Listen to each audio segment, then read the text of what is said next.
Estamos en nuestro cuarto encuentro y vamos a trabajar un tema que me parece importante tener en cuenta e instalarlo en la agenda, que es la salud de los líderes cristianos. Hemos dado en el primer encuentro una referencia a el contexto sociocultural en el cual nos movemos. En nuestro segundo encuentro hemos referido el tema a la pastoral de las diferentes configuraciones familiares. En el tercer encuentro hemos tratado las problemáticas referidas a la sexualidad y en este cuarto encuentro le vamos a dar un espacio a un tema que, bueno, ustedes me preguntarán, profesor, ¿por qué le parece un tema crítico este? Y ahora voy a tratar de justificar por qué lo hemos instalado en la agenda de esta materia. Así que bueno, bienvenidos y bienvenidas, si hay hermanas, a este último encuentro, que será último en términos de presencialidad, pero todavía continuaremos trabajando con toda la guía de estudio de la unidad 4, más los foros que queden pendientes. Los objetivos que nos proponemos alcanzar en esta clase. En primer lugar, quisiera que logremos identificar las ideologías humanistas que se filtran en el ámbito de servicio ministerial. Quizás no hemos sido alertados o quizás no hemos advertido, pero quiero decirle que muchas veces el servicio y el trabajo que prestamos, aún dentro del ministerio cristiano, está más pautado por ideologías humanistas que por valores bíblicos. Así que me gustaría, en primer lugar, identificar a esas ideologías. En segundo lugar, vamos a tratar de lograr un diagnóstico de las causas del agotamiento ministerial. Si queremos hacer un tratamiento, primero tenemos que saber qué diagnóstico tenemos por delante. Así que ese sería nuestro segundo objetivo. En tercer lugar, ahora sí, considerar el tratamiento psicoespiritual para el estrés, el desgaste, el agotamiento, el cansancio del líder cristiano. ¿Sí? Y por último, restaurar un modelo bíblico de servicio saludable. El trabajo es una bendición de Dios siempre y cuando no esté distorsionado por las ideologías humanistas. Entonces queremos restaurar ese modelo bíblico de trabajo, de servicio, que realmente esté dentro de parámetros saludables. Así que bueno, estos serían los objetivos que nos proponemos desarrollar a lo largo de este encuentro. De alguna manera, esto se resume un poco en ese pasaje de Cantares, ¿verdad? 1:6, donde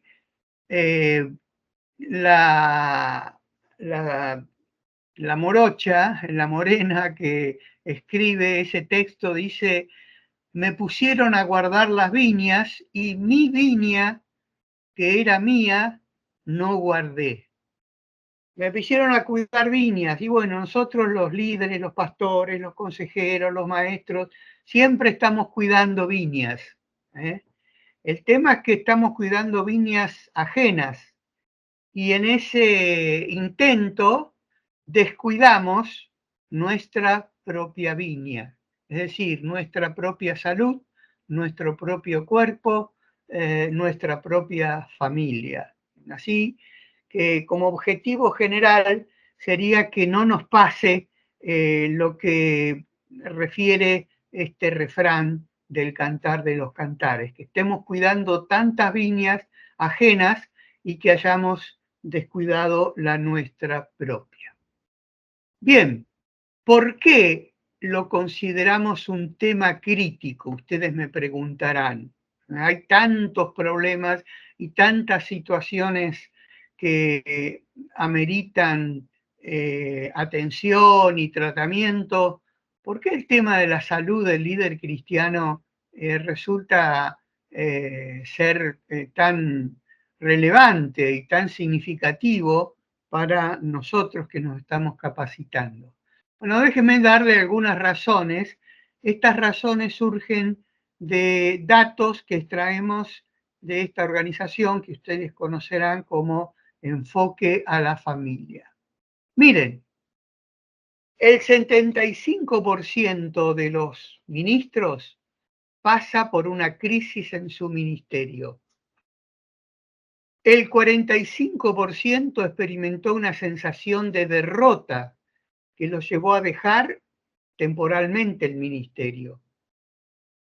El 90% piensa que no tiene suficiente preparación para enfrentar el ministerio. El 52% piensa que el ministerio pastoral es insalubre. ¿Qué me dicen? El 66% se siente presionado por sus congregaciones. El 28% cree que su sueldo es inadecuado. El 81% cree que el tiempo que pasa con su familia es insuficiente. El 70% considera que no tiene a nadie como un amigo cercano. El 55% no tiene a nadie con quien hablar de sus problemas y de sus tentaciones. Y en los últimos años ha crecido el número de suicidios entre los pastores.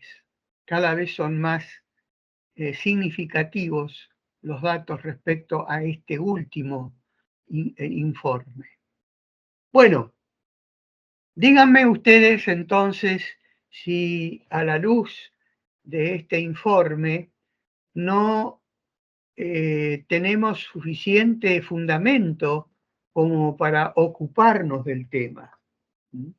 Yo creo que sí, que lo tenemos y que no debemos descuidarlo e instalarlo en las agendas de nuestros seminarios, de nuestros institutos, de nuestras agendas y también de nuestra propia vida. Ahora, claro, ustedes me preguntarán, ¿y qué hay detrás de todo esto? Bueno, miren, detrás de todo esto está la profecía de Zacarías. Hiere al pastor y serán dispersadas las ovejas.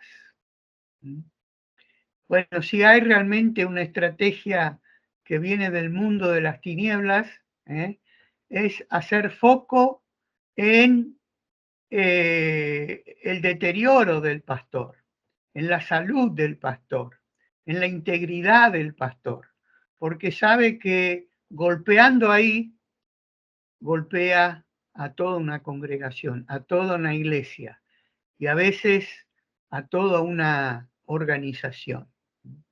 De manera que siento de mucha importancia considerar en este tema.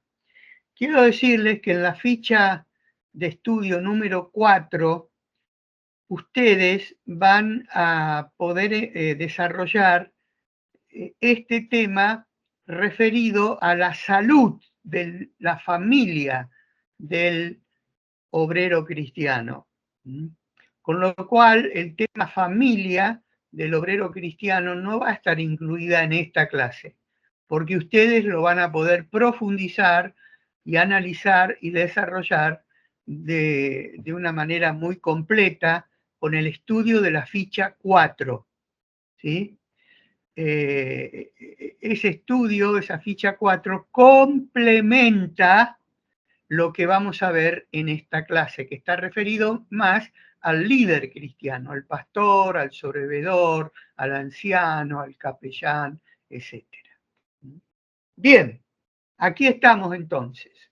También tenemos datos respecto a que los pastores que dejaron el pastorado antes de los 65 años de edad, es decir, antes de jubilarse, acá están los porcentajes de la causa por la que dejaron el ministerio. El 40% por un cambio de vocación.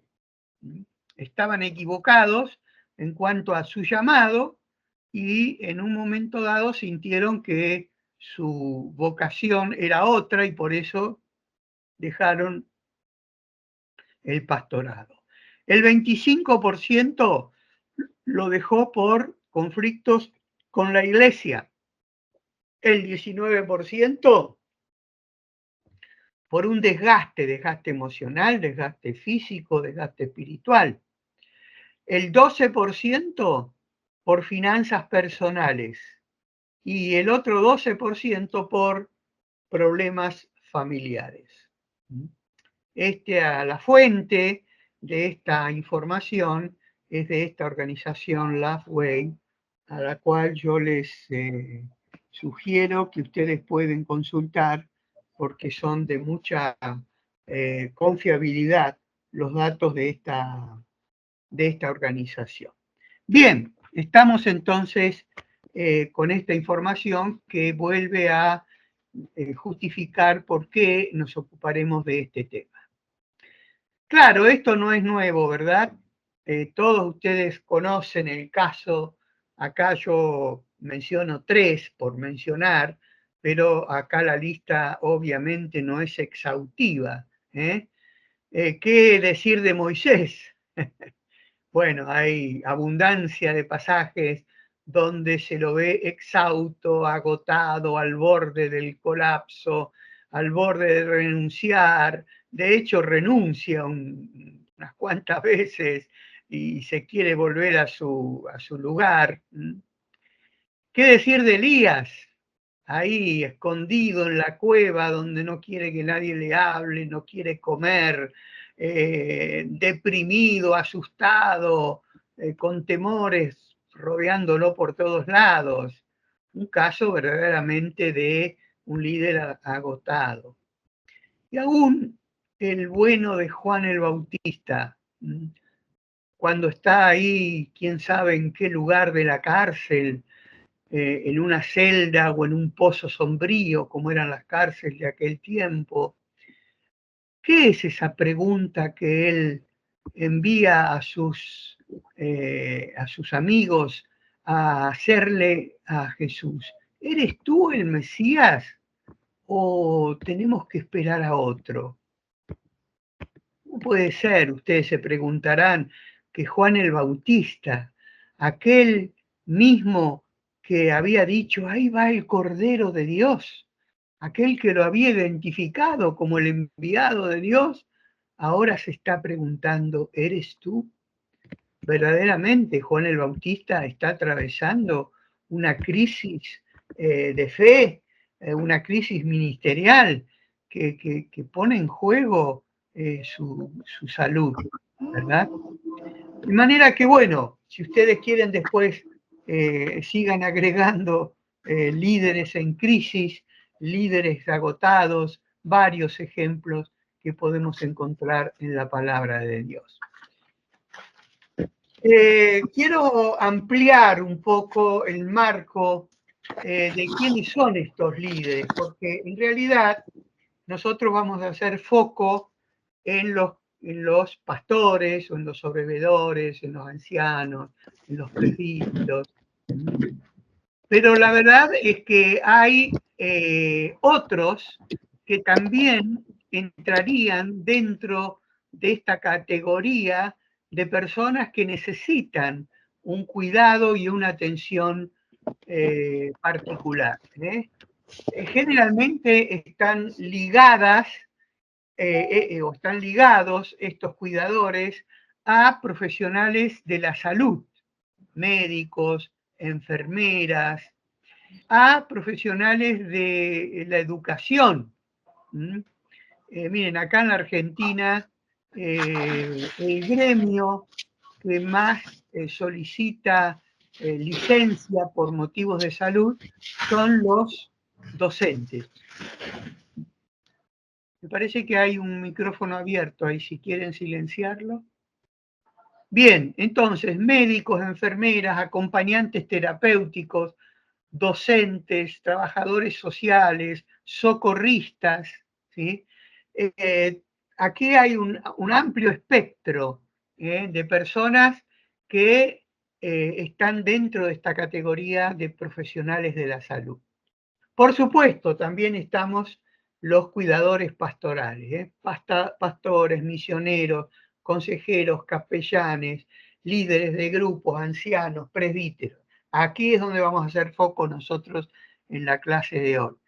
Y no dejemos fuera todos aquellos que realizan una tarea de voluntariado, generalmente personas que están relacionadas con el cuidado de personas convalecientes.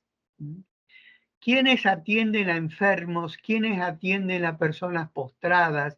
¿Quiénes atienden a aquellos que están incapacitados para realizar una tarea o para comer o para asearse o para higienizarse? Bueno, estos son a veces voluntarios, otras veces son profesionales, pero tienen una tarea muy específica, pero al mismo tiempo muy desgastante. ¿Sí? Hay que prestarle atención a estas personas que cuidan abuelos, que cuidan enfermos, que cuidan a padres, ¿sí? Hay que prestarle atención porque ellos también sufren el estrés, el cansancio, la fatiga crónica, en algunos casos se conoce como fatiga de empatía. ¿Qué significa fatiga de empatía? Bueno, significa que a causa del desgaste que me produce el cuidado del enfermo, ya no empatizo con el enfermo, ya estoy en una condición de insensibilidad frente al enfermo. A todas estas actividades se las conoce como, en inglés, helping profession, profesiones de ayuda, o en nuestro dulce idioma del Cervantes, profesiones vicarias. Es decir, profesiones vicarias en el sentido de que somos aquellos que ocupamos el lugar o nos ocupamos de los que sufren dolores, enfermedades, etcétera, etcétera, etcétera. Así que en ese sentido somos los que ocupamos el lugar o estamos junto al que sufre. Vamos a dividir nuestra clase en dos partes. Cuando terminemos la primera parte vamos a hacer una pausa para que haya preguntas, comentarios, etcétera. Y luego continuaremos con la segunda parte. Vamos a la etiología, es decir, vamos al origen, vamos a la causa de estos estados de estrés, de agotamiento, de fatiga. Y para ello nos vamos a referir básicamente a dos causas. Unas que provienen de agentes exógenos, es decir, causas ajenas o externas, exteriores a nosotros mismos, y otras agentes endógenos, todas las que tienen que ver con una mala praxis nuestra. Es decir, nos enfermamos no porque el trabajo sea insalubre, sino porque nosotros estamos practicando indebidamente el ministerio al cual Dios nos ha llamado. Y ahí vamos a ver dos temas, la trampa del Salvador y lo que se llama transferencia de energía. Bien, vamos entonces a los agentes exógenos. Hago una rápida referencia a las ideologías humanistas.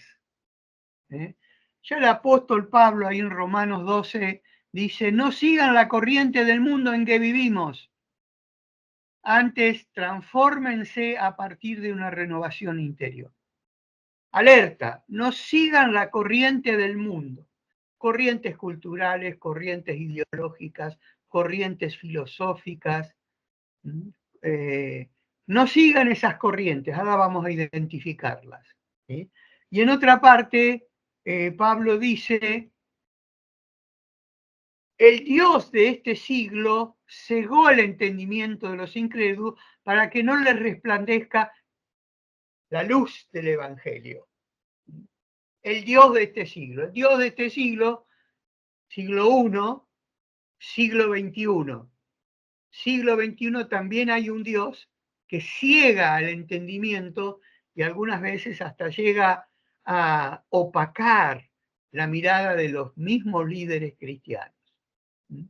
Entonces, estas ideologías humanistas las identifico como ideologías secularistas. Recuerden la primer clase, ¿se acuerdan?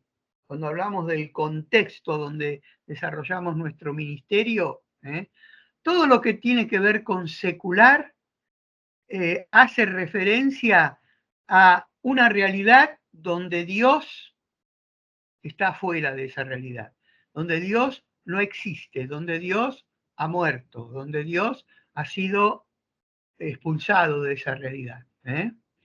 Por eso llamamos a las ideologías secularistas una ideología antropocéntrica.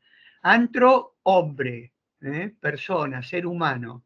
Es decir, la ideología secularista gira en torno al ser humano. Dios es otra cosa, es otro tema. Ideologías de género, bueno, ya vimos la clase pasada, donde se acepta una diversidad en lo sexual de tantas identidades como quieras imaginarte. Nosotros hoy nos vamos a centrar en otra de esas ideologías, que son parte de la corriente de este mundo, que vamos a definir como activismo humanista. Una cosa es la actividad y otra cosa es el activismo. ¿Sí? Una cosa es el trabajo y otra cosa es la idolatría del trabajo. Esta es la tercera categoría ideológica a la que hoy nosotros vamos a hacer referencia, teniendo en cuenta las otras dos. ¿Sí? Bien. Para ello me voy a guiar con la obra de un filósofo coreano. Ya hicimos referencia, ¿se acuerdan? Otra vez en la primera clase.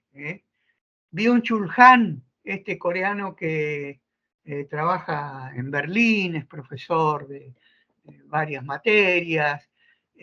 Bueno, una de las obras más conocidas de este coreano es La sociedad del cansancio. ¿Sí? Así que voy a tomar como referencia la obra de este escritor para diagnosticar esta ideología productivista humanista. ¿Sí? Bueno, ¿qué dice Han al respecto? Él habla de la sociedad del cansancio y la sociedad del rendimiento. A ver, el libro de Han hace un análisis crítico de aquellos que gestionan su propio trabajo. Estaríamos hablando del trabajador autogestionado. Al trabajador autogestionado, esta sociedad del rendimiento le dice, le propone como lema, como meta de su vida, el único límite es tu imaginación. No sé si alcanzan ya a descubrir la trampa que se esconde en esta filosofía antropocéntrica. No hay límites para tu crecimiento, para tu desarrollo, para tu prosperidad, para tu éxito. El único límite va a ser tu imaginación. Así que imagínate lo que quieras y luego ve por ello.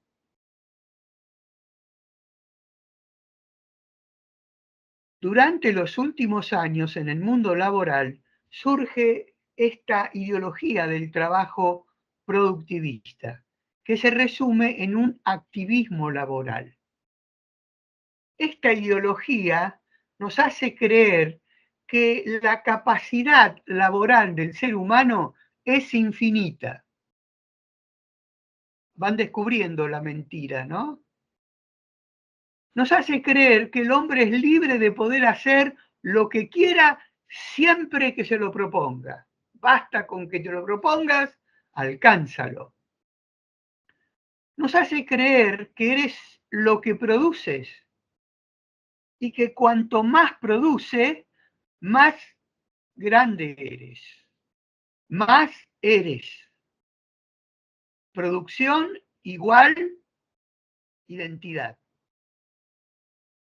Lo paradójico de esta ideología es que engendra más presión y más deber sobre uno mismo, con lo cual el autogestionado termina en un estado de agotamiento total. Bien, seguimos el análisis de Hahn. ¿Por qué le llama sociedad del cansancio? En la sociedad del cansancio se estimula el rendimiento sin límites, motivado por el propio yo. El faraón no está afuera con el látigo para que produzcamos más ladrillos. El faraón lo incorporamos adentro nuestro, en nosotros mismos, y llevamos ese faraón que nos exige más trabajo, más producción, más resultados. La sociedad del cansancio está gobernada por la ideología del activismo humanista y no por la voluntad de Dios. Bueno, el texto ahí de Éxodo, ¿se acuerdan? Los egipcios hicieron servir a los hijos de Israel con dureza, amargaron sus vidas con dura servidumbre, en hacer barro y ladrillos, y en toda labor del campo y en todo su servicio al cual los obligaban con rigor. O sea, no había misericordia para que aquel que producía menos de lo estipulado por Faraón. Y muchas veces no hay misericordia para aquel que está por debajo de los estándares que muchas veces exige el mercado. Y que espero que estemos ya orientados en este pensamiento de la sociedad del cansancio, fruto de la sociedad del rendimiento. Entonces, este activismo humanista, para ese activismo humanista nada es imposible, just do it, si se puede, tú puedes. Total ideología antropocéntrica. Nada es imposible, simplemente hazlo, si se puede. ¿Estaba con la cámara abierta? Ya, sí. Hay una cámara abierta, sí. Por favor, apaguen sus micrófonos. Bueno, y ahí lo tenemos al bueno de Rambo, ¿no? ¿Cuántos se han identificado con esta figura de un superhéroe y lo han trasladado a su profesión, a su tarea, a su trabajo, a su negocio, a su comercio, a su empresa, a su emprendimiento y a veces, ¿por qué no decirlo?, a su iglesia. Y honestamente, hermanos, creo que Dios no nos ha llamado a ser Rambos. Ahora vamos a ver a qué nos ha llamado Dios. Pero nada que ver esta imagen antropocéntrica con respecto a lo que el Señor nos llama en nuestro ministerio. Este tú puedes está muy relacionado con el viejo truco de Satanás que lo llevó hasta el mismo Señor Jesús. ¿Se acuerdan? Cuando lo lleva ahí arriba del pináculo del templo, Jesús recibe esta tentación o esta sugerencia. Si eres el Hijo de Dios, puedes tirarte del edificio más alto de Jerusalén, porque habrá ángeles que te van a acompañar y que te van a sostener y que van a impedir que te lastimes de esta acrobacia a la cual el diablo le estaba tentando.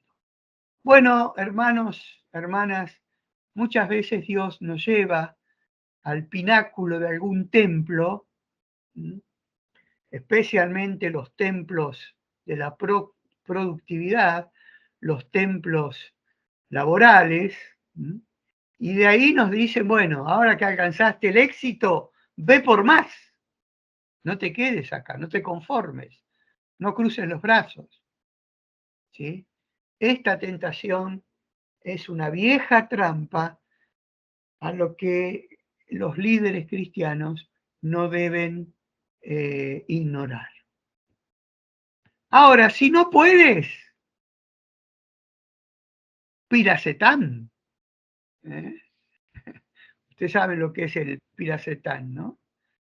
Es una droga que muchos toman para maximizar su rendimiento. En un estado de doping, la persona consume esto para rendir y rendir más. Son drogas inteligentes que el 30% de trabajadores consume para aumentar su rendimiento en el trabajo. Es una de las drogas favoritas entre estudiantes y jóvenes profesionales que buscan una forma de mejorar su desempeño. Bueno, y si aún no puedes, no te preocupes. El mundo laboral del futuro habrá un robot que te reemplace o habrá una inteligencia artificial que te deje fuera de mercado. Mientras tanto, ahí estamos, en esta suerte de hámster laboral, que muchas veces termina produciendo sentimientos de insuficiencia, sensación de nunca haber alcanzado el objetivo y por lo tanto nunca poder acceder a la gratificación, porque como siempre se pide más, porque como nunca es suficiente, porque todavía hay una meta más allá de la que terminamos de alcanzar, no tenemos el tiempo necesario para poder disfrutar de lo que ya hemos alcanzado. Entonces ahí se da esto de que ya no se compite con otro, se compite con uno mismo. Yo debo poder, yo debo figurar, yo debo exhibir, yo debo mostrar. Y en esa rueda del hámster laboral seguimos girando y girando y girando hasta que nos desplomamos y quedamos fundidos, literalmente fundidos. Bueno, habrán escuchado de la multitarea, ¿no? En el área laboral, la multitarea se refiere a esta capacidad humana de llevar a cabo muy distintas actividades de forma simultánea. No es un avance, más bien es una regresión, ya que nos lleva al estado salvaje de aquellos animales que aún después de haber cazado la presa, tienen que estar atentos, tienen que estar vigilando, mirando a los cuatro costados para que nadie le venga a robar el premio, la presa.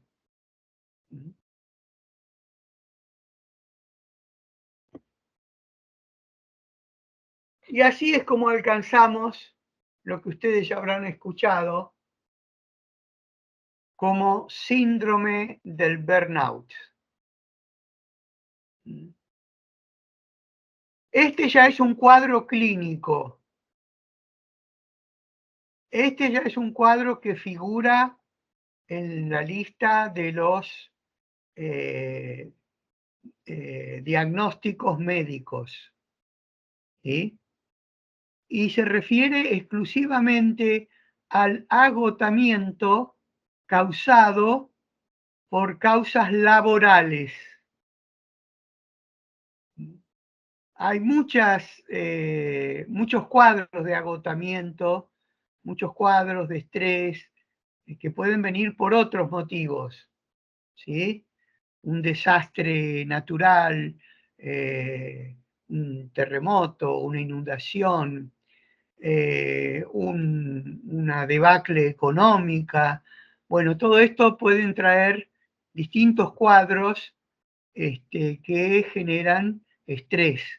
Pero el burnout es un síndrome de agotamiento causado exclusivamente por motivos laborales.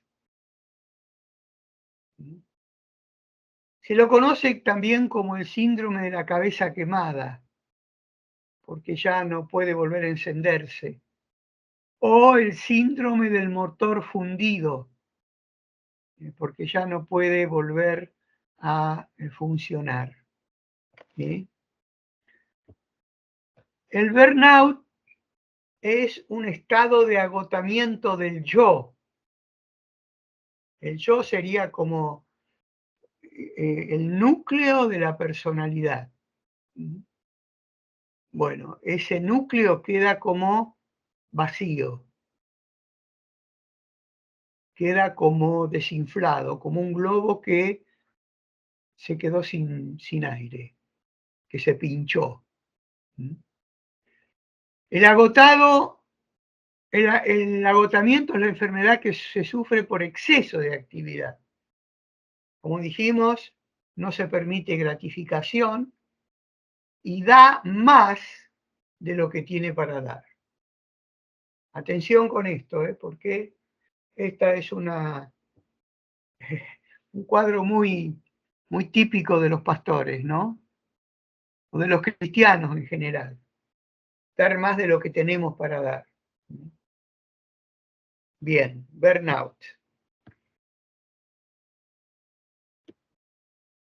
¿Cómo impacta en los pastores el activismo humanista? Bueno, muchos líderes cristianos son contagiados por el espíritu de este siglo y padecen de este cuadro inconscientemente.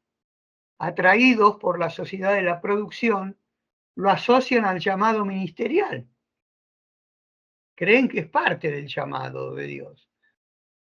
Los números se convierten en los indicadores de éxito, las agendas se saturan de actividades, estar siempre ocupado te hace pensar que sos importante y finalmente el éxito nos induce a la autosuficiencia. Bueno, si yo pude con esto, puedo con lo demás, puedo con todo. Diferencio actividad de activismo. Nosotros no estamos hablando de trabajar menos, sino de trabajar en el Señor, con el Señor y para el Señor. No estamos hablando en contra de los resultados. Por supuesto que tiene que haber resultados de nuestro trabajo, de nuestro esfuerzo, pero esos resultados van a ser los que dan el fruto del Espíritu Santo, no nuestros. Qué diferencia, ¿no? No estamos en contra del trabajo duro, no, somos parte de la herencia protestante de trabajar, y trabajar fuerte. No estamos a favor del que no trabaja o se tira ahí en la playa, ustedes que tienen tantas y lindas, para decir, bueno, Dios trabaja, no. Estamos tratando de prevenirnos del engaño de Satanás y de cuidar al pastor. Estamos en contra del activismo, que es diferente de la actividad. Bien, dicho esto, entonces, el activismo humanista en el ministerio es el exceso de actividades que usamos para reemplazar nuestra dependencia del Señor. Es el exceso de actividades que Dios, ni siquiera Dios nos ha mandado a hacer, muchas veces. Si nos preguntamos, muchas de las tareas que hemos hecho, ¿Dios me mandó a hacer esta tarea? ¿O me estoy mandando a mí mismo? ¿O me estoy impulsando, me estoy empujando a mí mismo? Y muchas veces nos cubrimos de actividades como Adán se cubrió para ocultarse de Dios. Y reemplazamos las actividades por el tiempo que necesitamos de estar en la presencia del Señor. ¿Qué impacto tiene sobre nuestra espiritualidad? Bueno, vivir en la multitarea y en la hiperactividad degradan el espíritu humano. Hay un balance entre lo espiritual y lo laboral. Cuando le hemos dado toda nuestra energía y todo nuestro tiempo a lo laboral, entonces el espíritu también se resiente. Y si la hay, es superficial. Es decir, hay una espiritualidad automac. Entramos por un lado, leemos un versículo, hacemos la oración y salimos por otro lado ya con la respuesta. ¿Cuánto nos llevó? 5 minutos. Claro, después estamos trabajando para el Señor. No sé si ustedes tienen el himno ese, anhelo trabajar por el Señor. Y ocupado siempre estar en la viña del Señor. Y el coro dice, trabajar, trabajar, trabajar. Bueno, yo estoy a punto de cambiar un poco la letra de esa canción. Después les cuento. En síntesis, queridos, hemos visto la ideología del activismo humanista que genera sociedad del cansancio, que genera una gravísima enfermedad laboral que es el burnout, que genera autosuficiencia y agotamiento ministerial. Esto un poco es lo que acabamos de desarrollar. Bueno, todavía estamos en la primera parte, ¿eh? Dentro de la primera parte vimos causas exógenas, ¿eh? Las causas exógenas vienen del mundo secular. A ellas las identificamos, las desenmascaramos, las denunciamos y nos oponemos a ellas. ¿Sí? Pero quiero decirles que muchas veces las causas del agotamiento es porque nosotros estamos trabajando de una manera que no es la que Dios nos ha indicado. Causas endógenas. La primera de esas causas, la trampa del Salvador. A ver si ustedes se pueden identificar con alguna de esas causas. Si no lo hago yo, nadie lo hace. Las necesidades de cualquier otro son prioritarias respecto a las mías. No, no puedo decir que no. A esto yo no le puedo decir que no. Bueno, estas frases o estas actitudes reflejan lo que se llama la trampa del Salvador. ¿Por qué? Porque cada vez que pisamos este terreno, alguno de estos terrenos, caemos en la trampa del Salvador. Y no somos capaces de decir que no, no somos capaces de poner las prioridades personales por encima de las ajenas, y no somos capaces de dejarnos de creer imprescindibles. Creemos que somos imprescindibles, por eso si no lo hago yo, nadie lo hará. Trampa del Salvador. La trampa del Salvador no solamente es propia de los pastores, abuelos, tías, madres, asistentes sociales, secretarias, voluntarios y por supuesto pastores. Respecto a la trampa del Salvador, cuidado, porque alrededor de los que detectan que nunca vamos a decir que no, están los succionadores de energía. Están esas sanguijuelas que siempre van a estar aprovechando de la falta de límites que nos ponemos a nosotros mismos. No sé qué haría sin ti, me has acompañado en tantos momentos difíciles. Durante todo esto nunca te has quejado, admiro lo paciente que eres conmigo. Estoy asustado, por favor no me abandones. Sé que es tu día libre, pero esto es una emergencia.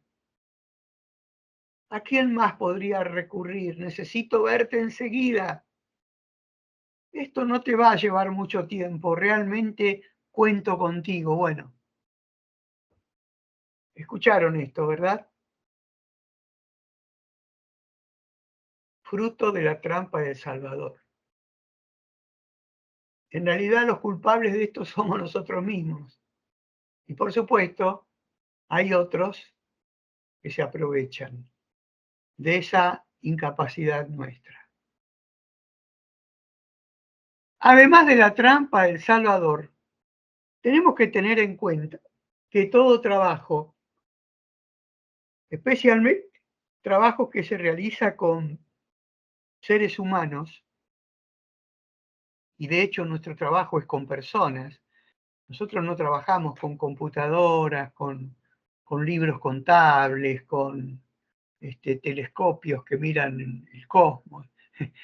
Nuestros insumos son seres humanos, ¿sí? Son personas que vienen con crisis, que vienen con divorcios, que vienen con problemas de identidad, que vienen con conflictos no resueltos. Esos son nuestros insumos. Bueno, ¿qué es esto de transferencia de energía? Jesús dijo, ¿quién me ha tocado? Todos los negaban y el mismo Pedro le dijo, maestro, la multitud te aprieta y tú preguntas quién me ha tocado. Pero Jesús dijo, alguien me ha tocado porque yo he sentido que ha salido poder de mí. Ha salido poder de mí. El proceso de asistir a un necesitado siempre implica una transferencia de energía de una vida hacia otra, un gasto de energía en favor de otro. Miren, déjenme darles el ejemplo de una batería. Una batería tiene polo negativo y polo positivo.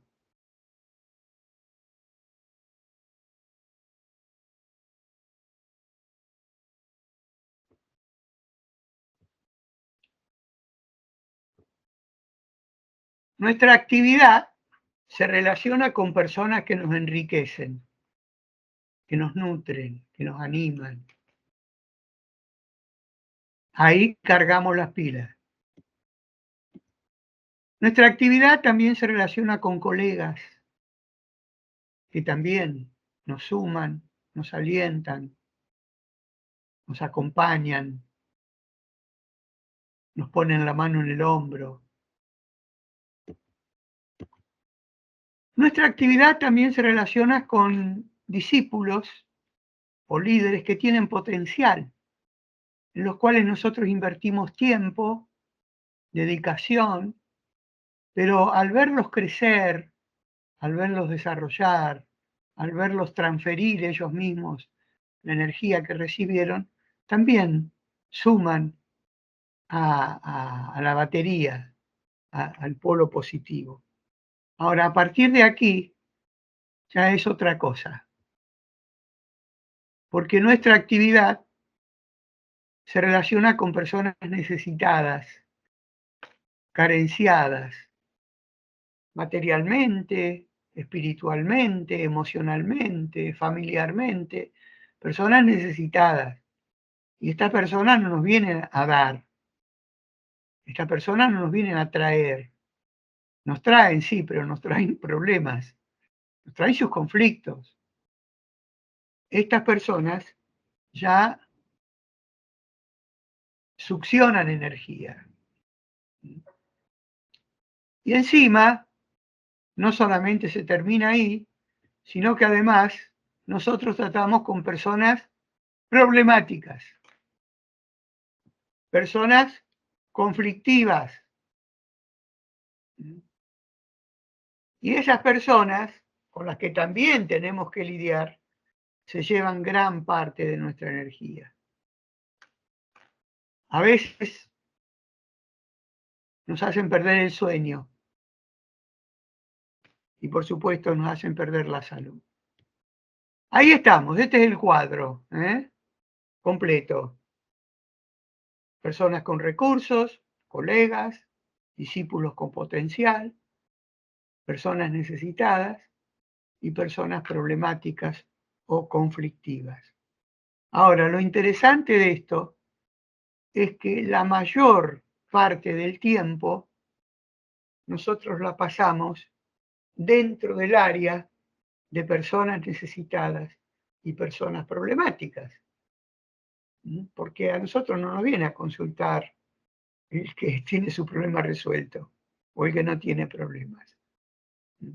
Nuestra tarea, nuestro campo de trabajo, como era el de Jesús, ¿sí?, está con personas problemáticas. Llegamos al final de nuestro primer bloque y aquí podemos abrir espacio para compartir preguntas, comentarios, observaciones. Voy a dejar de compartir para poder... Bien, mis hermanos, si alguien tiene alguna pregunta, sugerencia, comentario, inquietud, puede levantar su mano y lo hacemos en orden. Déjenme leer la pregunta del hermano que no se escuchaba. ¿Cómo podemos hacer un equilibrio en nuestras tareas como pastores? Yo creo que, bueno, también un poco respondiendo a la pregunta anterior, ¿no? Ahora vamos a tratar eso. Pero a mí me parece que ese equilibrio lo tenemos que encontrar desde una perspectiva bíblica y teológica a la vez.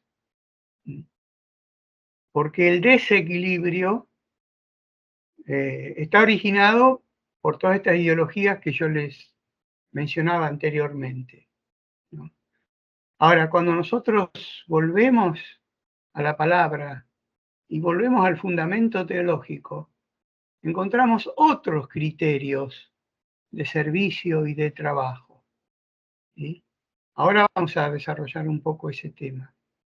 Pero, en mi opinión, la clave para encontrar el equilibrio es, como dice Pablo, renovar nuestro entendimiento, renovar nuestra mente y desplazar los criterios seculares por los criterios bíblicos y teológicos, que nos van a dar la pauta de que ahí sí estamos haciendo la voluntad del Señor. Ahora vamos a dedicarnos un poco más a eso. Pero bueno, gracias por la pregunta. Bueno, vamos entonces a la segunda parte. Recién vimos la enfermedad, ahora vamos al tratamiento. El tratamiento tiene que ver también con 3 puntos. Primero, el diagnóstico. Segundo, el cuidado que Dios le da a su obrero. Y tercero, la teología del trabajo, que era lo que recién estaba haciendo referencia. Vamos al diagnóstico.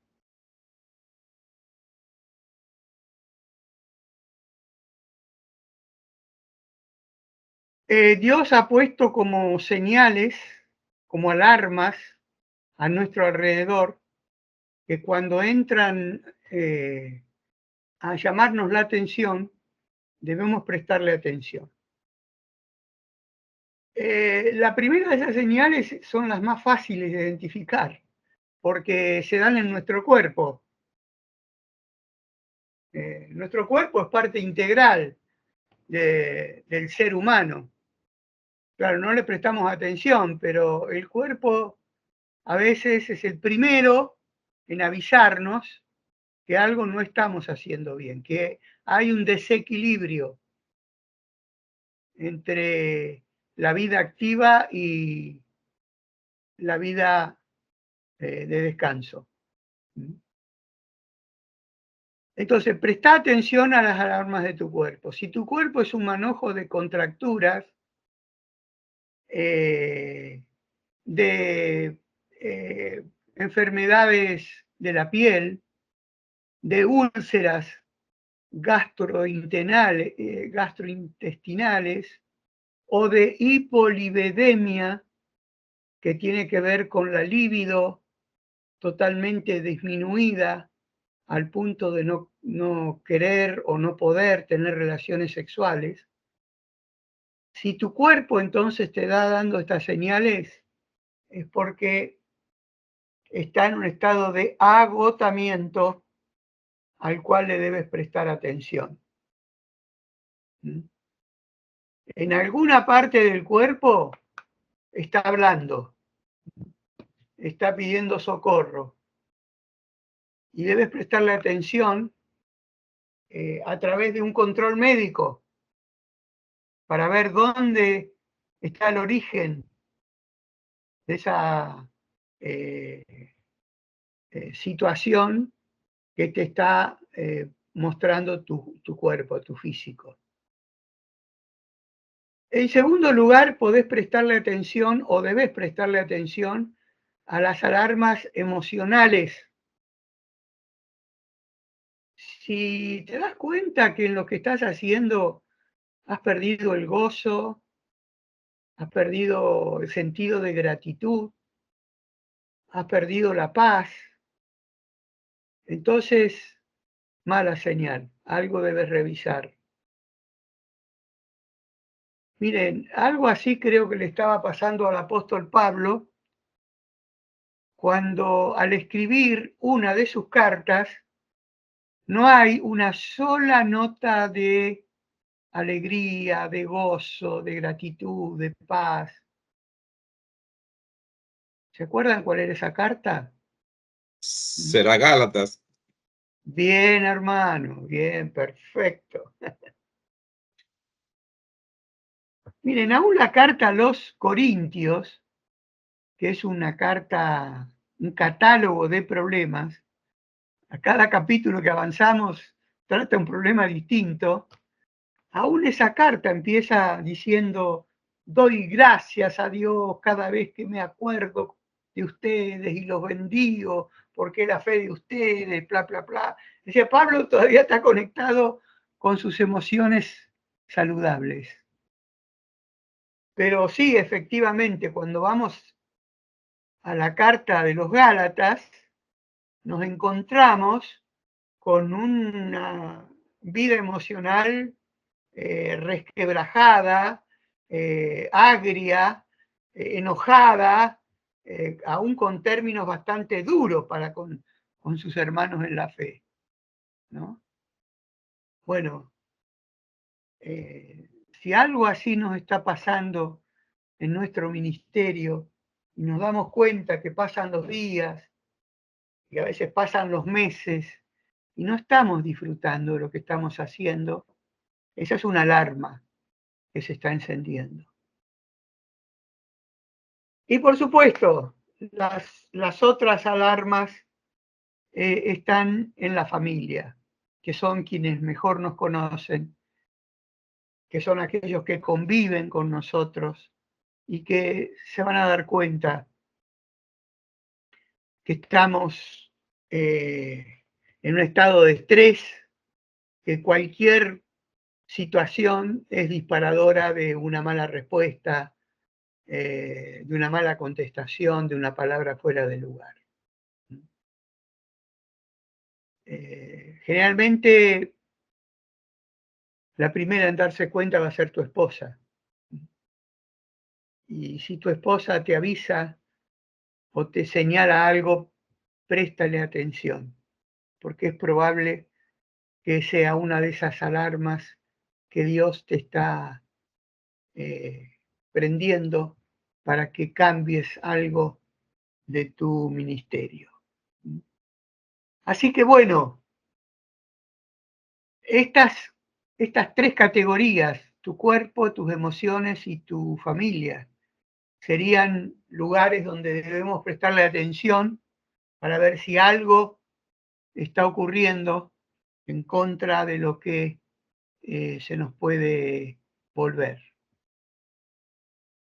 Pero también presta atención a las señales de tu espíritu, que es donde más tenemos que prestarle atención. Si hay señales de depresión, desmotivación, anedonia, hoy hablamos de líbido baja, pero anedonia es todo aspecto placentero bajo, no solamente la sexualidad, sino también no quieres escuchar música, no quieres salir a pasear por un parque, no te sientes motivado para disfrutar de una buena comida. Bueno, todos esos son síntomas de depresión. No cuidas tu aspecto físico, te da lo mismo. Bueno, ahí el espíritu te está hablando. Si se anula la capacidad de mirar, de admirar y de reflexionar, si nos damos cuenta que estamos funcionando espiritualmente en piloto automático, que estamos haciendo y diciendo y predicando lo que dice el manual, pero no lo que el espíritu está obrando en ese momento, entonces ahí hay señales del espíritu que debemos prestarle atención. Bien, entonces, primero, hacer un diagnóstico. Y segundo, dejar que Dios nos cuide. Miren, hay un texto en Marcos 6:31 que por años yo pasaba casi sin prestarle mucha atención. Pero una vez tratando este tema del estrés, del cansancio ministerial, saltó de las páginas de mi Biblia y me atrapó y me quedé en él. Porque ahí el Señor Jesús le dice a sus discípulos: venid vosotros aparte a un lugar desierto, descansad un poco, porque eran muchos los que iban y venían, de manera que ni aún tenían tiempo para comer. Bueno, tanto el Señor como los discípulos estaban rodeados de estos succionadores de energía. ¿Sí? ¿Ustedes recuerdan de dónde venían los discípulos cuando el Señor les dice esto? Ahí en el Evangelio de Marcos. Bueno, venían de su primer gira misionera. El Señor los había enviado, les había dado autoridad, les había dado poder, les había dado instrucciones, y vuelven eufóricos. Les había ido bien. Los enfermos son sanados, los muertos resucitan, los endemoniados son liberados. O sea, dan un informe que los muestra como exultantes a los discípulos, ¿no? ¿Cuál es la respuesta de Jesús? Vengan a un lugar desierto y descansen un poco. Nos puede parecer un poco extraño, ¿no? Porque imaginemos otro escenario, imaginemos el escenario de una empresa que vende, no sé, pólizas de seguro, ¿no? Generalmente estas empresas se manejan con objetivos numéricos, cuantitativos, ¿no? Cuantificables. Entonces dice, bueno, la meta para esta semana es que cada uno venda 100 pólizas, y salen ahí. Salen como misioneros de pólizas de seguro. Y vuelven a dar el informe a la semana y dicen, hemos alcanzado 100, y algunos 110, y otros 120. O sea, el informe es extraordinario. Bueno, el jefe del departamento de venta de pólizas les dice, bien, felicitaciones, congratulaciones. ¿Saben qué? Vayan por más. Si alcanzaron 100, vayan por 200.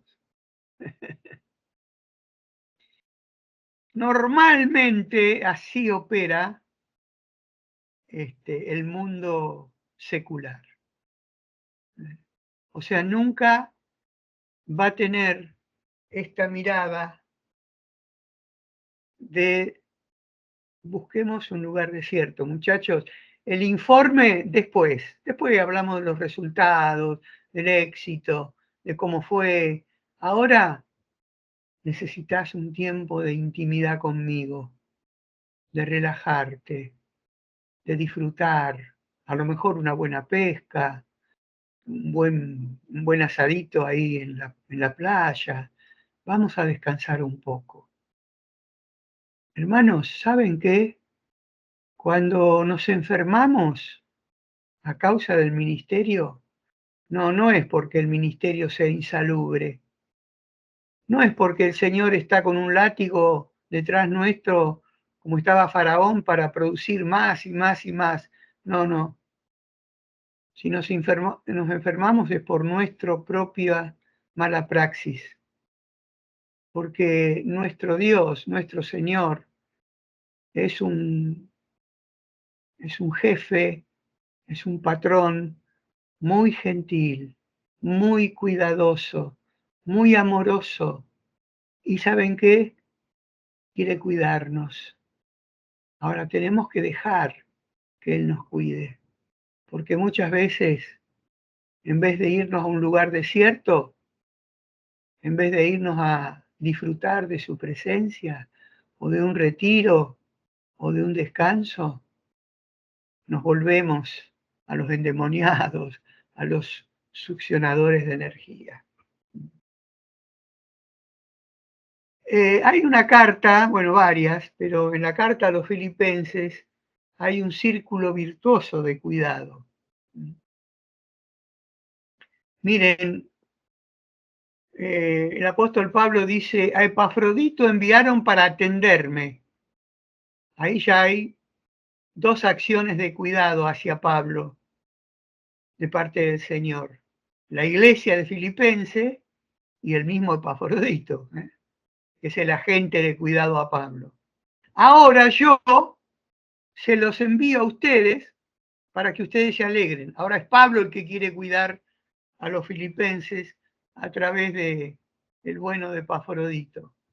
Recíbanlo con alegría y hónrenlo. O sea, cuídenlo también Epafrodito. Porque Dios se compadece de él y de mí. Los filipenses cuidan, Pablo cuida, Epafrodito cuida, pero sobre todo Dios nos cuida.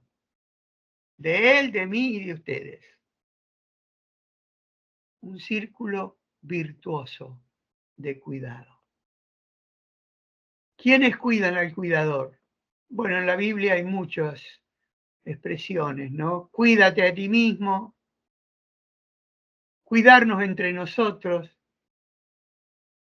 El bueno de Bernabé. ¿Cuántos Bernabé necesitamos, hermanos, en el ministerio? ¿A quién tomó Bernabé a cargo? Nada menos que a Saulo, ahora Pablo. Y es el que lo lleva, lo acompaña, viaja con él a Jerusalén, lo presenta a Pedro, a Santiago, a los líderes, y todos estaban como queriendo esquivarlo. Y dice, no, él ha tenido una conversión genuina, recíbanlo, cuídenlo. Los cuidados de la iglesia, y Pablo escribiéndolo a los filipenses, me alegro de que al fin ustedes hayan vuelto a interesar por mí. Por fin los filipenses, quizás a través de una ofrenda muy generosa, están dando muestras del cuidado que la iglesia tiene de sus líderes. Y por supuesto los cuidados del Señor, ahí en esa oración tan maravillosa, ¿no? De Juan 14, bueno, todo el capítulo 14, 15, 16, 17, son muestras de cuidado del Señor. No los voy a dejar huérfanos. Yo me voy, pero no los voy a dejar huérfanos. No se angustien.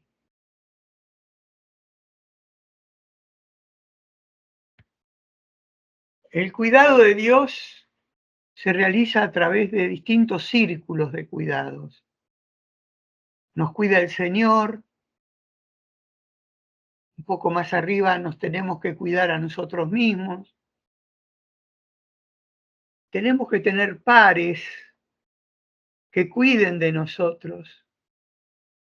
También tenemos que tener una iglesia amorosa que se encargue de cuidar al pastor o a sus líderes. Y si esto no alcanza, también hay un círculo más externo, que es el cuidado de profesionales. Aquel que te va a dar el diagnóstico para saber dónde está tu necesidad. Bien, y en tercer lugar, revisa tu teología del trabajo. ¿A qué nos referimos con la teología del trabajo? Primero, hagamos una definición de qué es trabajo. Acá lo tenemos a John Stott, un referente evangélico global. Miren qué definición que da Stott de lo que es el trabajo desde un punto de vista teológico. El trabajo es el gasto de energía mental, física, emocional. El trabajo es el gasto de energía en el servicio a los otros que provee realización al que lo hace, yo que trabajo, servicio y beneficio a la comunidad y gloria a Dios. ¿Qué les parece esta definición? Magnífica, extraordinaria. Podríamos pasar un buen tiempo analizándola y extrayendo todas las verdades que hay en esta definición de trabajo. En todo caso, después vuelvan a ella para reflexionar.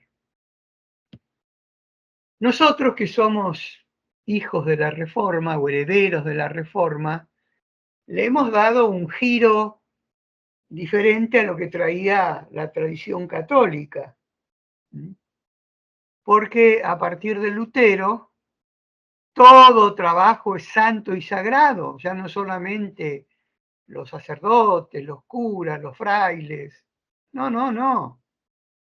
Todo trabajo es sagrado y santo, porque todo trabajo responde a un llamado de Dios.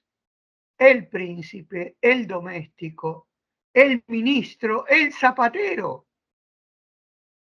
Qué visión, ¿no?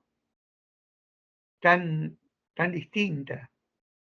Es decir, cualquier profesión lícita tiene ante Dios un valor absoluto por igual. Esta es la mirada que heredamos de la Reforma. Ahora, si queremos hacer un análisis, por supuesto, muy rápido, muy superficial, pero análisis al fin, de una teología del trabajo, tenemos que considerar los 4 tiempos de Dios para ver cómo el trabajo va pasando por esos 4 tiempos. El primero de los tiempos es obviamente el de la creación. En ese tiempo que tenemos Génesis 1 y 2, efectivamente hay trabajo, Dios trabaja y ellos son encomendados a trabajar. Dios descansa y ellos son encomendados también a descansar con Dios. Y también hay celebración, porque el día de descanso es un día de fiesta. Así que en el modelo original de trabajo, en el patrón original del trabajo, hay trabajo, hay descanso y hay celebración, hay fiesta. Pero lo más importante de este movimiento es la unidad entre creador y criatura, porque van de la mano, ¿no? Es cierto que Dios hace todo el trabajo los primeros días, es cierto, ahí no estaba la criatura, pero inmediatamente la criatura aparece en el escenario del huerto del Edén, inmediatamente Dios lo pone a trabajar, ¿no? Y Dios andaba con ellos ahí, en el huerto del Edén, se movía con ellos. Así que hay una comunión entre lo que Dios hace y lo que el hombre hace, que le permite al hombre ser creativo también, hacer su trabajo, descansar y celebrar. Bueno, lamentablemente existe el capítulo 3 del Génesis. El segundo momento de estos 4 tiempos de Dios aparece la caída, con toda la tragedia que implica, incluyendo lo laboral. Y a partir del capítulo 3 hay una cantidad de consecuencias descriptivas, no prescriptivas. Diferencien esto, ¿eh? Una cosa es describir y otra cosa es prescribir. O sea, Dios no ordena el sudor, la aflicción, la maldición, la explotación. No es una orden de Dios, es una consecuencia del pecado que Dios describe en su palabra. Entonces, como consecuencia de la caída, aparecen estas consecuencias, estos resultados. El dolor, la aflicción, la maldición, la explotación. Y lo peor es que el pecado tiene la capacidad de romper aquella unidad entre creador y criatura. Aún la tierra ahora queda bajo maldición. ¿Cuál será el tercer tiempo de esta teología del trabajo? Bueno, lógico, aparece con la salvación. Y a partir de Jesucristo, el Señor también redime y al trabajo, a la actividad laboral, y todo trabajo se convierte en un acto de servicio y de adoración al Señor. Miren, tengo acá el pasaje de Colosenses 3, 22, 24. Solamente leo el que está referido a los esclavos. Esclavos, obedezcan en todo a sus amos terrenales, pero no solo cuando ellos los estén mirando, como si ustedes quisieran ganarse el favor humano, sino con integridad de corazón y por respeto al Señor. Hagan lo que hagan, trabajen de buena gana como para el Señor y no como para nadie en este mundo, conscientes de que el Señor les recompensará con la herencia. Ustedes sirven a Cristo el Señor. Ustedes ya no son esclavos de Augusto, de Calígula, de Nerón. Ustedes son esclavos de Cristo. Absolutamente subversivo este pensamiento de Pablo, ¿no? Y a partir de Cristo, todo se mira con los ojos de Cristo. Y aun cuando Pablo escribe sus epístolas desde la cárcel, él podría decir, Pablo, preso del emperador, ¿no? Pablo, preso de Jesucristo. Se mira de otra manera la vida cuando Cristo está en nosotros. Y aún el trabajo empieza a verse de una manera muy diferente, que ninguna organización, ningún gremio, aún la Organización Internacional del Trabajo va a tener en cuenta. Y a partir de ahí vamos al cuarto momento teológico del trabajo, que es la consumación. Qué maravilla esta última etapa que todavía estamos esperando, ¿verdad? Esta etapa donde Dios va a decir, queridos hijitos, todo está hecho, todo está consumado. Entren al gozo de su Señor. Entren a disfrutar del gran banquete. Entren a este descanso escatológico. Entren a celebrar las bodas del Cordero. Y así como en el primer momento, en el momento de la creación, todo termina con una fiesta, así también en la consumación, todo va a terminar con una celebración, con una fiesta. Nosotros los cristianos vamos hacia una gran celebración. Ahora trabajamos, ahora nos estamos poniendo lindos y lindas. ¿Por qué? Porque vamos en santidad creciendo a esa celebración que ya tenemos, ya estamos invitados. Dios trabaja, nosotros colaboramos. Usted, fíjense, vamos a aplicar esto a la elaboración de un sermón. ¿Cuánto le lleva a ustedes la elaboración de un sermón? Bueno, no respondan, pero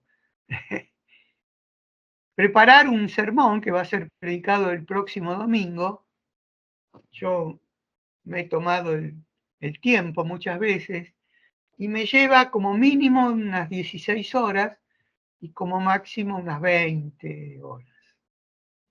O sea, hay trabajo en la preparación de un sermón. Hay trabajo duro, hay que luchar con el texto, hay que ungirlo con oración, hay que buscar comentarios, hay que buscar diccionario en griego, y después, una vez que lo tenemos elaborado, hay que predicarlo como si fuera la última vez. lo último que hacemos en la vida, con fervor. Hemos trabajado. Vaya si hemos trabajado. Ahora, ¿qué sigue después? Dios trabaja, nosotros colaboramos. Usted primero debe confiar en la eficacia de la palabra, no en su sermón, sino en la eficacia de la palabra que predicó. No está, la eficacia no está en su sermón, está en la palabra que usted predicó, que dice no volverá a mí vacía. Así que, Señor, si yo prediqué tu palabra, descanso en lo que vos vas a hacer con esa palabra. Tercero, usted debe respetar el libre albedrío del ser humano. Este 25% lo saco de la parábola del sembrador, no de una estadística humana. Pero ahí hay una tierra, una cuarta parte de la siembra, solo una cuarta parte respondió. Así que el único límite es la tierra que recibe la palabra. Si es buena tierra, va a responder. Y luego usted debe descansar y disfrutar que Dios sea glorificado. O sea, cuando después de predicar el sermón, la gente glorifica a Dios, no solo en palabras, sino en vidas, en almas que se convierten, en misioneros que salen a servir al mundo. Eso es glorificar a Dios. Bueno, ahí puede sentirse satisfecho, porque Dios ha glorificado su nombre y no el nuestro. Vamos cerrando, hermanos. El tratamiento de Dios para el estrés laboral consiste en realizar un diagnóstico integral de tu estado de salud. Permite que Dios te cuide a través de sus recursos, colega, iglesia, profesionales, y revisa y practica una adecuada teología del trabajo. Cuidado que no se haya filtrado ninguna de las ideologías seculares que nos hacen creer que estamos sirviendo a Dios. Así que hay que trabajar duro sobre este tema de la teología del trabajo, hermanos. Los desafíos. A un pastor jubilado lo escuché, o leí, mejor dicho, esta oración. Si volviera a ser pastor, dependería más de la agenda de Dios que de mi propia agenda. Dependería más de la dirección del Espíritu que de mis propias corazonadas. Esperaría más en los tiempos de Dios. No los apresuraría, no los adelantaría. Confesaría como un pecado mi adicción compulsiva por el trabajo. Confiaría más en la fidelidad de Dios que mis propias estrategias. Una vez sembrada la palabra, esperaría que dé fruto por sí misma. Y no me importaría tanto la opinión de la gente, pero sí estaría atento a que Dios reciba la gloria. Amén, hermanos. Luego les voy a pasar Amén. la bibliografía que hay para esto. Bueno, preguntas, comentarios, observaciones. Nos quedan 10 minutitos si ustedes quieren. La verdad que me gustaría que ustedes respondan, porque es una devolución que siempre necesitamos, ¿verdad? Los que hemos expuesto, en este caso, un tema. Para mí ha sido una bendición esa última parte del pastor jubilado, porque no lo habíamos visto desde ese punto de vista y nos da la oportunidad de no esperar a jubilarnos para luego lamentarnos, sino que nos pone en perspectiva para ahora mismo empezar a revisar nuestro ministerio y empezar a hacer las cosas de la mejor manera posible. Muchas gracias, mi hermano, por traer a colación aquí en esta clase ese comentario. Bueno, abrazo, Juan, abrazo grande. Los escucho. ¿Alguien más quiere comentar, preguntar?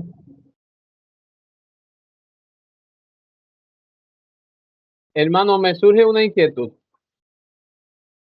Dado al trabajo que hacemos como pastores y que muchas iglesias deben involucrarse en un trabajo comunitario, usted mencionaba ahorita un grupo al que le llamó succionadores, y son en su mayor parte como trabajamos con hermanos y con amigos en las comunidades.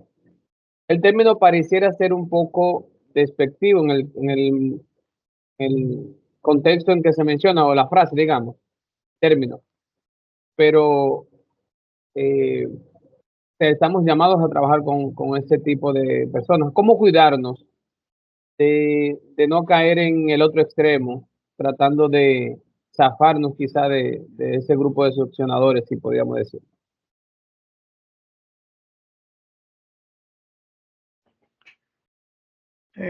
Bueno, no sé si hay respuesta, pero la verdad que yo he estado meditando mucho en este tiempo sobre aquellos pasajes donde el Señor le da instrucciones a sus discípulos cuando tienen que salir a la misión, ¿no? Y ustedes recordarán que Él les dice, bueno, cuando ustedes lleguen a una villa, a una ciudad, a una casa, saluden, shalom, y lleven el mensaje de la paz, la bendición, la salvación, la sanidad, bueno, todo lo que viene con el paquete del Evangelio, lleven para ofrecerlo. Pero si no los reciben, si no le dan la bienvenida, bueno, cierran la valija, cargan el bolso, sacuden el polvo de sus sandalias y se van a otra villa. Porque hay muchas villas que están buscando oportunidades de ser servidas, ¿no? Entonces, a mí me ayuda mucho esto, hermano, a no tener a veces, este complejo de Mesías, ¿no? Decir que tengo que agradar, que tengo que servir, que tengo que salvar, que tengo que sanar, que tengo que agradar a todo el mundo, ¿no? Entonces, va a haber personas que realmente vienen a pedir la bendición y están deseosos de esa bendición y quieren aprovechar la bendición. Y a esas personas nosotros sí estamos dispuestos a dedicarle tiempo, sacrificio, energía. Pero aquellos que traen otro interés o que no tienen ningún interés, y que nos van a hacer perder tiempo, la verdad que yo me siento autorizado para decir, querido, contigo mi tarea terminó. Quizás esté orando por vos, no quizás, seguramente esté orando por vos, pero me voy a otra aldea. Me dedico, dentro de la misión que Dios me da, a seguir edificando el reino de Dios por aquellos que reciben la palabra. Entonces, ¿cómo tratar? Cuando hablo de succionadores, sí, quizás la palabra es un poco fuerte, así que si quieren la cambiamos, no hay problema. Pero hablo de gente que en realidad está queriendo resolver su problema a su manera, eh, escuchando lo que quiere escuchar, y la verdad que nosotros no estamos para eso, ¿no? No sé si respondo a tu pregunta, hermanito.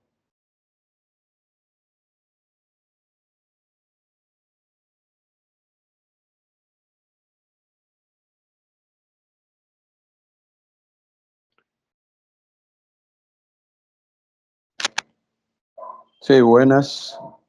Sí, mi hermano, muchas gracias, muchas gracias. Después de nuestro hermano Antonio, tenemos una pregunta de hermano Santos en el grupo. Ajá.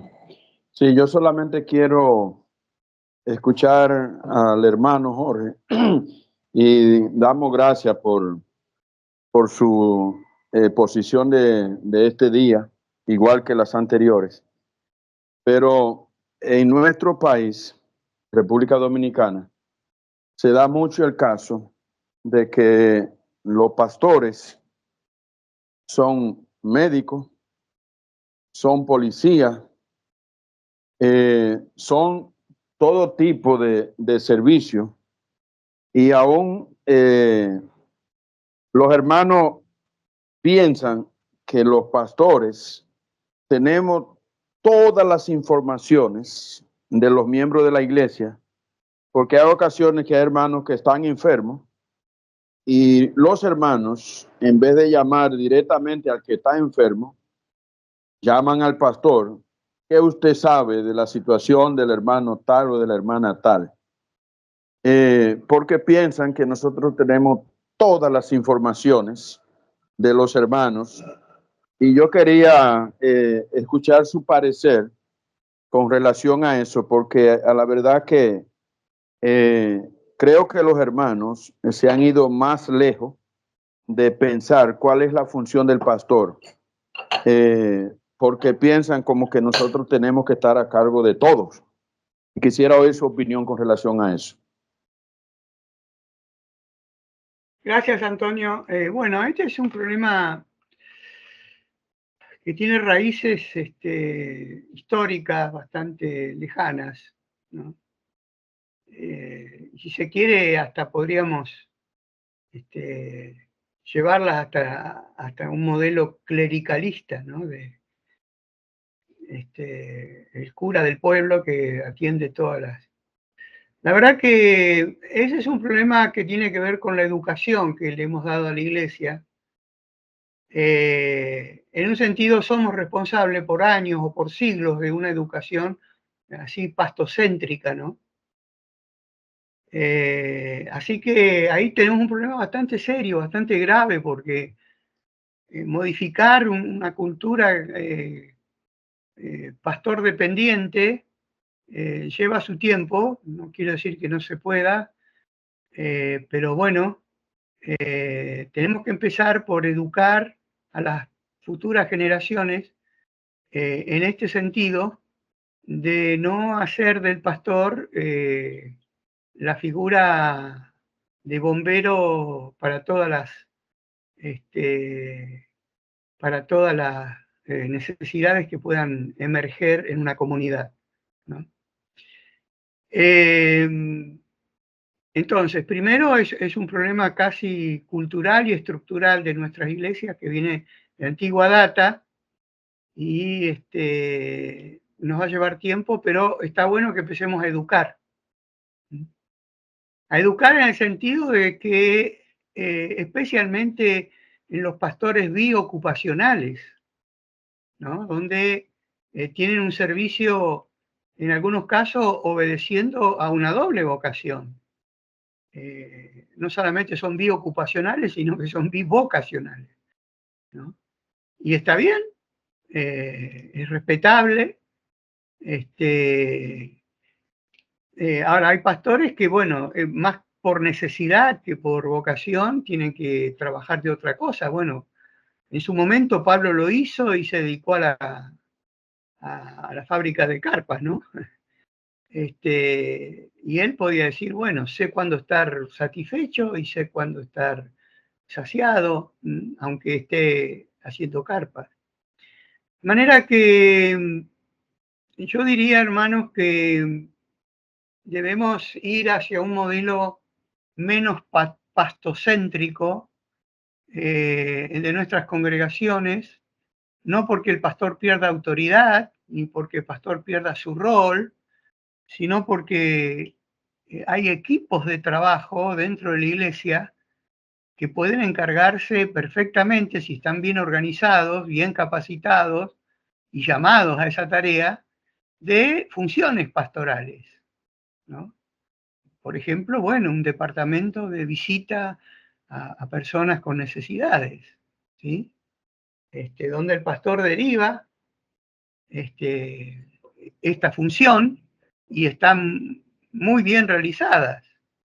Yo sé, hermanos, que la iglesia dice, no, pero si no me visita el pastor, no es lo mismo. Quieren que sea el pastor. Bueno, hermanas y hermanos, en una congregación que pasa los 70, 80 miembros, es imposible que un pastor biocupacional pueda atender todas esas demandas. Así que en ese aspecto yo muchas veces he tenido que bajar con realismo la expectativa de la iglesia, ¿sí? Y la verdad que después de 42 años de pastorado, he logrado cambiar un poco esa cultura pastocéntrica, ¿no? Y veo como la iglesia en sí es un cuerpo de pastores. Por supuesto, no todos tienen el don pastoral, pero la iglesia trabaja en este espíritu de cuidarnos unos a otros, de asistirnos unos a otros, ¿sí? A través de equipos pastorales a los que se le delegan funciones pastorales como la visitación, la predicación y otros más, ¿no? Antonio, querido, no sé si respondí a tu pregunta. Sí, satisfecho con la respuesta. Gracias, mi hermano. Gracias. El Señor le siga dando sabiduría para instruir a los demás. Amén. Amén. Nuestro hermano Santos pregunta, dice, siempre he sentido la necesidad de dedicar más tiempo a la obra del Señor. Mi trabajo secular me absorbe mucho tiempo y me veo con la interrogante de no tener aún una base económica para soportar el trabajo, soltar el trabajo secular y dedicar todo mi tiempo a la obra. ¿Qué usted me aconsejaría? Bueno. Mirá, ese es un tema que nos ha pasado a muchos. Yo he tenido épocas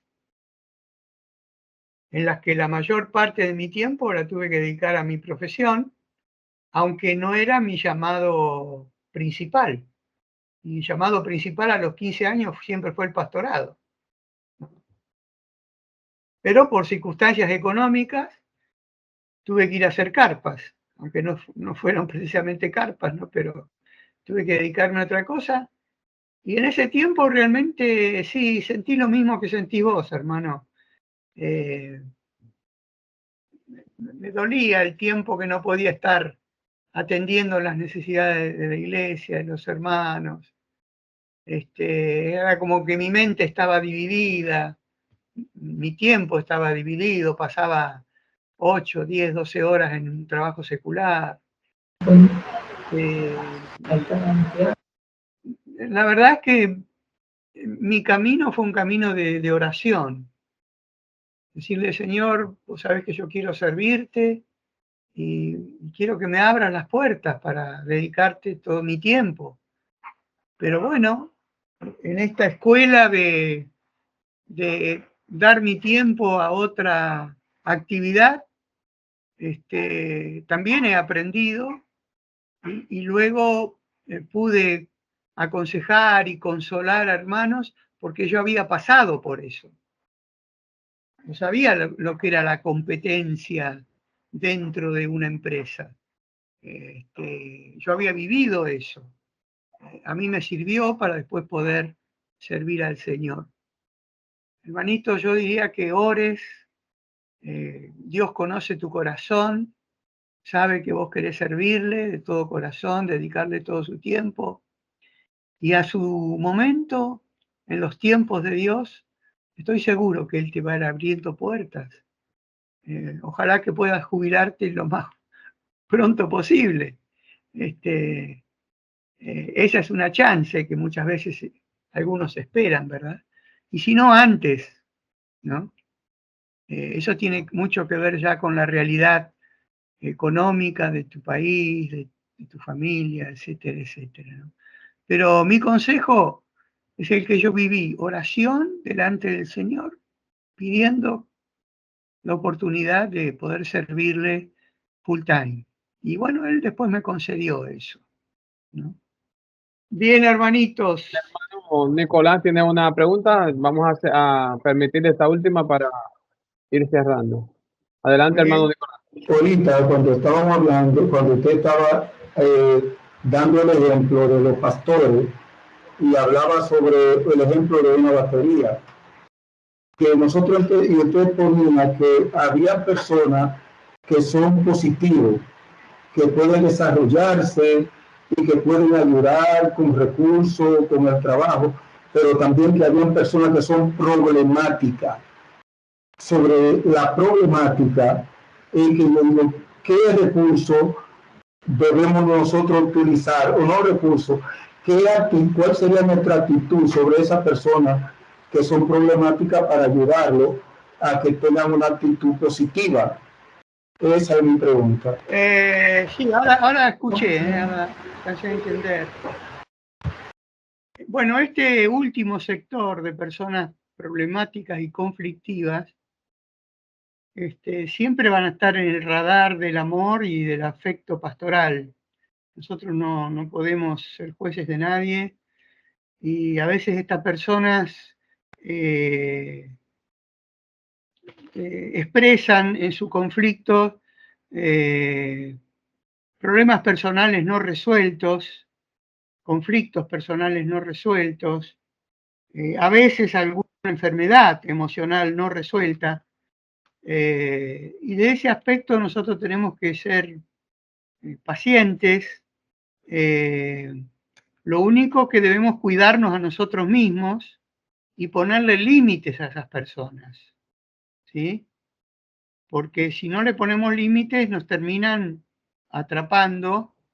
Primero un límite interno nuestro, diciendo, bueno, yo no voy a seguir dedicándole más de mis pensamientos de que esta persona requiera, ¿no? Entonces, poner un límite a nosotros y también ponerle un límite a la persona, ¿sí? Diciendo, hermano, te aprecio, te valoro, pero veo que hay algunas situaciones que se reiteran en vos, algunos conflictos que te generan conflicto a vos y conflicto a los demás. Entonces yo te puedo acompañar, pero también te quiero decir que humanamente tengo mis limitaciones. Estaré orando por vos, estaré eventualmente dispuesto a charlar con vos, pero hacerle saber cómo nos sentimos frente a esa persona, ¿no? Quizás dentro de esa chance, la persona pueda recapacitar y pueda ir modificando algunas de sus conductas, ¿no? Y bueno, de últimas, aplicar esto que decía antes, ¿no? Bueno, si una, dos, tres, cuatro veces uno insiste por querer resolver el conflicto, la persona no responde, bueno, pasemos a otra villa, dediquemos nuestro tiempo a otras personas, ¿no? Pero en principio, tener esta actitud o esta estrategia más bien, ¿no? De decir, yo quiero acompañarte hasta donde vos me dejes acompañarte, pero quiero señalarte esto y esto en vos. Y espero que vos puedas modificarlo, ¿no? Y yo creo que aún en esos casos podemos tener alguna respuesta, con esa esperanza de ver que algún cambio en algún momento podemos llegar a ver. Bien, hermanos. Amén. Amén. Ha sido ardua la jornada. Así es. Damos gracias al Señor por nuestro hermano Jorge, por su experiencia y el tiempo que nos ha dedicado. Esperemos que el Señor nos permita sacar el máximo provecho de todos estos conocimientos que nos ha dejado. Damos muchas gracias. Gracias a los hermanos que pudieron unirse en esta cuarta videoconferencia.